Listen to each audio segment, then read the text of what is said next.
በኮማንዶ ሰራዊት ላይ ከባድ ጉዳት ማጋጠሙ ተነገረ። የሌተናንት ጀነራል ሹማ አብደታ የጦር ክፍል ደግሞ በአራት አቅጣጫዎች ጥቃት ተከፍቶብኛል ሲል አሳውቋል። በአማራ ክልል የተለያዩ አካባቢዎች የሚፈጽሙ ጥቃቶችም ቀጥለዋል። ለዘመቻ በሚል ወደ ፋኖ ኃይሎች ቀጠናዎች የሚሰጡ ተልእኮችን ተከትሎም ለጉዳት የሚዳረጉ ወታደሮች አሃዝም እያሻቀበ ይገኛል። በእንዲህ ያለ የአንድ ሀገር ልጆች መካከል በፖለቲካ ልዩነት ሳቢያ የሚደረግ ውጊያም ጥቅምና ስልጣን ያስተሳሰራቸው ሹማምንት ግን ፍትሃዊ ጦርነት ነው እያሉ ሞትን ማበረታታት ላይ ተጠምደዋል። እነዚህ ባዕዳን የሚባሉ ጠላቶች ከአንድ ሁለት ሶስት ጊዜ አብዛኞቹ ሞክረዋል ኢትዮጵያን ወረው፣ ግን ሁሉም በጀግኖች ኢትዮጵያኖች አርበኞች ተሸንፈዋል። የዛሬዎቹ የኛው ባንዳዎች ሙከራቸው አልሳካ ሲላቸው ከነዚህ ኃይሎች ጋር ሆነው እንደሚወጉ ሊያስፈራሩ ይሞክራሉ። በክልሉ በሰሜን ሸዋ ዞን መርሐቤቴ ቀጠና የተከሰተው የዚህ ጦርነት አንድ የቅርብ ማሳያ ነው። አለም ከተማን ጨምሮ እስከ ኮላሽ ተራራ ባለው ስፍራም የፋኖ ኃይሎች የከፈቱትን ጥቃት ተከትሎም የኮማንዶና አየር ወለድ ሰራዊቱ በርካታ አባላት ለሞት ተዳርገዋል።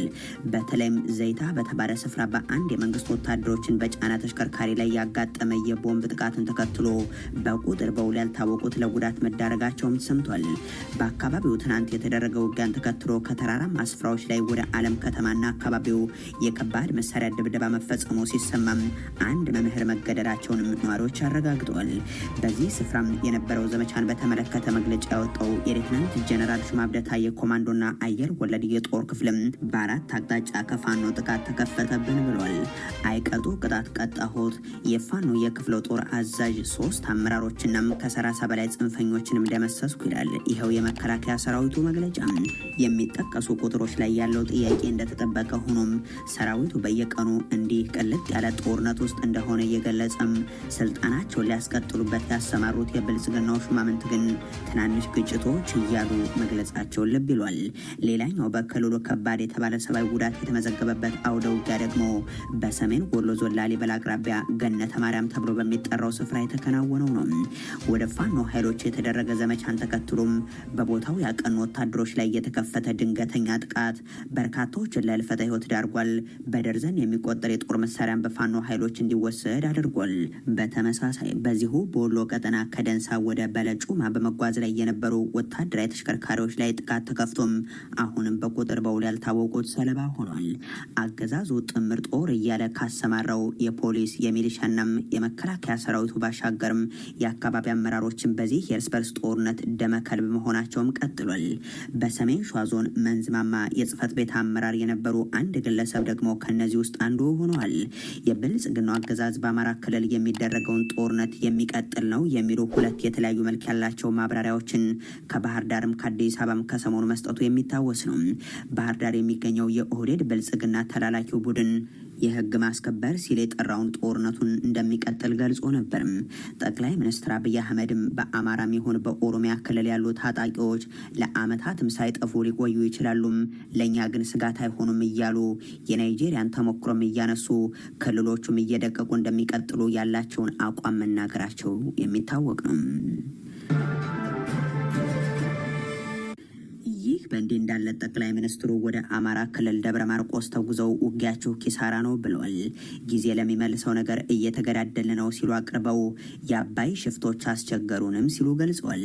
ወደ አማራ ክልል በተለይም ወደ ጎጃም የሚደረጉ ጉዞዎች ላይ አገዛዛቸውና የሚደግፋቸው ኃይሎች በሚፈጽሙት እገታ ሳቢያም በርካቶች ተገድለዋል፣ አሊያም ቤተሰቦቻቸው ለልመና ተዳርገው ታጋጅ የቤተሰብ አባላትን ለማስለቀቅ ኢኮኖሚ መስቀልቅል ውስጥ ገብተዋል።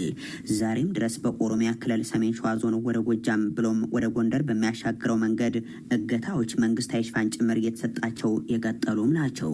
ለአመታት የልማት ጥያቄም ከቅርብ ጊዜ ወዲህ ደግሞ የብልጽግናው የእገታ ዘመን ጋር በተያዘም የህልውና ጥያቄ ሆኖ ይነሳ የነበረው የደብረ ማርቆስ ንጉሥ ተክለ ሃይማኖት አውሮፕላን ማረፊያ መመረቁ ተነግሯል። ይህንን ምርቃት ለማከናወን በከፍተኛ ወታደራዊ ጥበቃ ወደ ከተማው ያቀኑት የብልጽግናው ፕሬዝደንት ንግግራቸው መገዳደል፣ መዋጋት፣ ጦርነት ወዘተ የሚል ሆኗል። ጊዜ ላይ መልሰው ጉዳይ፣ ትዕግስት ላይ መልሰው ጉዳይ፣ ትብብር ላይ መልሰው ጉዳይ፣ መለያየት፣ መገዳደል፣ አጋጉል ልምምድ ባህላችን እንዳይሆን ኢትዮጵያ ጥንታዊት ታሪክ ጠገብ ሰላሙንም ጦርነቱንም የምታቅ ሀገር ነች።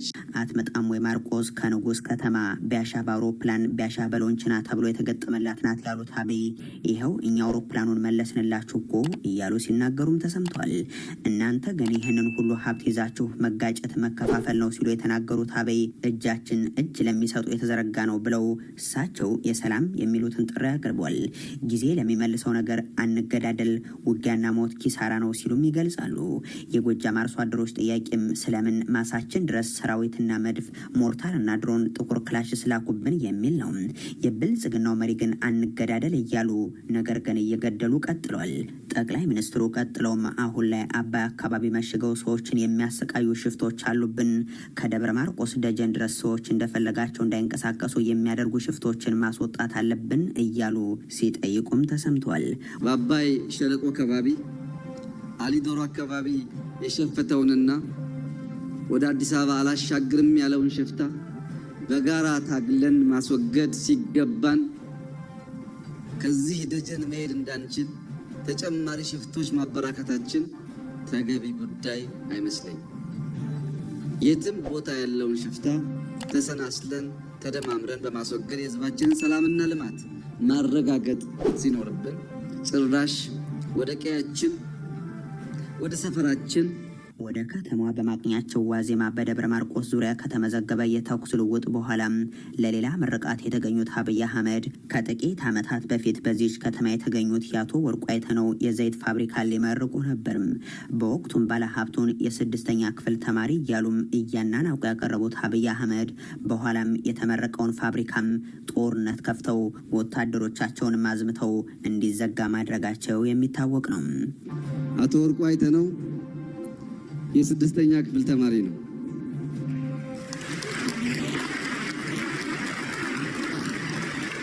ነገር ግን የስድስተኛውን ክፍል ተማሪ እረኛ መሆን ሲገባው፣ የቆሎ ተማሪ መሆን ሲገባው አክብሮ አስጀምሮ ያስጨረሰው ደግሞ ፈጣሪ ምስጋና ይገባዋል። አብይ አህመድ የቀረውን ለመጨረስ በትግራይ ላይ ጦርነት ለመክፈት ሁለንተናዊ ዝግጅት አድርጓል አለ የደብረ ጽዮን ገብረ ሚካኤል አስተዳደር። የትግራይ ህዝብ ድል ይጎናጸፋል ያለው የትግራይ መንግስት ክልሉን ለቀው ለተፈናቀሉ ወጣቶችም ጥሪ አስተላልፏል።